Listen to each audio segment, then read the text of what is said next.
Hey, I'm Ted Santos, and I've been talking to you about the top reasons you can't find love. And today, well, I'm on number 26.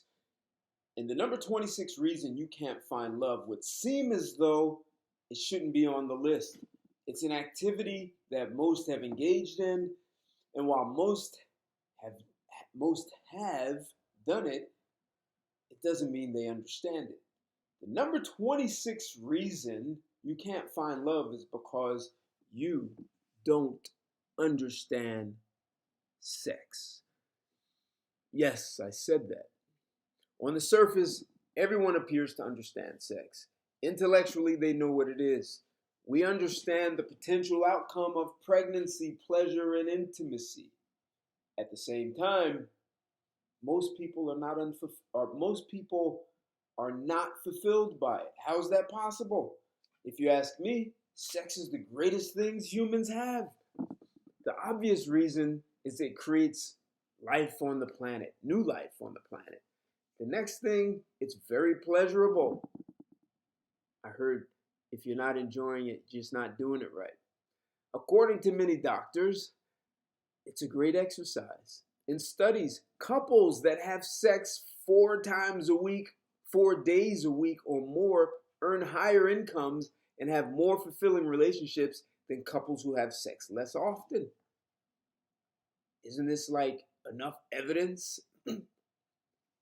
Except for some reason, most statistically, women in the US do not experience a climax when they have sex. Yet when you speak to female gynecologists, what they tell you is that women, when their vagina, have more than twice as many nerve endings for just for pleasure on their vagina. So if men have, let's say, 4,000 nerve endings for pleasure on their penis, women have over 8,000. Those same, and let me tell you, as a side, there are countries where the women actually do consistently across the board climax very easily. So with that many nerve endings, these gynecologists say a woman should be able to climax in 5 minutes. And like I said, there are countries where that happens consistently.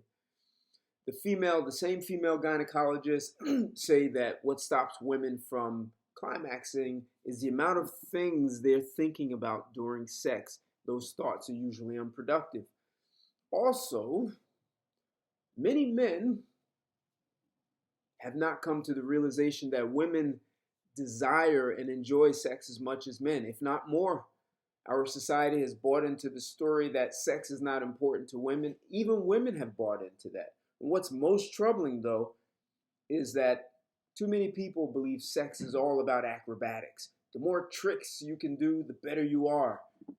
What that's led to is men and women being unfulfilled sexually. The insane thing is, instead of taking a step back or putting the brakes on the current mindset, they continue to seek new tricks to do. And still, most are missing the target of fulfillment.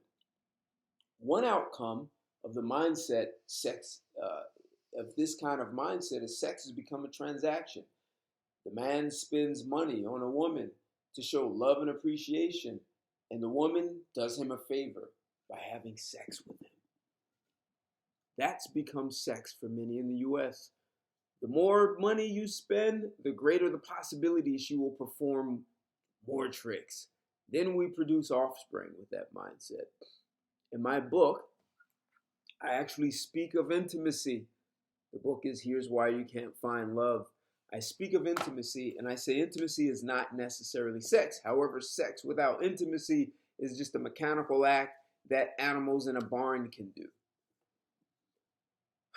And when I say intimacy, it doesn't necessarily mean slow and gentle. Rough sex can be very intimate if that intimacy is established between the two. Ultimately, it's your attitude towards sex and towards the opposite sex that's going to dictate your actions. If your attitude is negative, sex will be a burden. And with that mindset, it would seem logical to be compensated for it. However, if you're seeking sex on a higher plane, what happens up there? you better spend some time really getting to know your partner. And that includes some difficult conversations. Then explore one another's bodies. When done properly, an entirely new world can be opened up to you. I'll be back with more.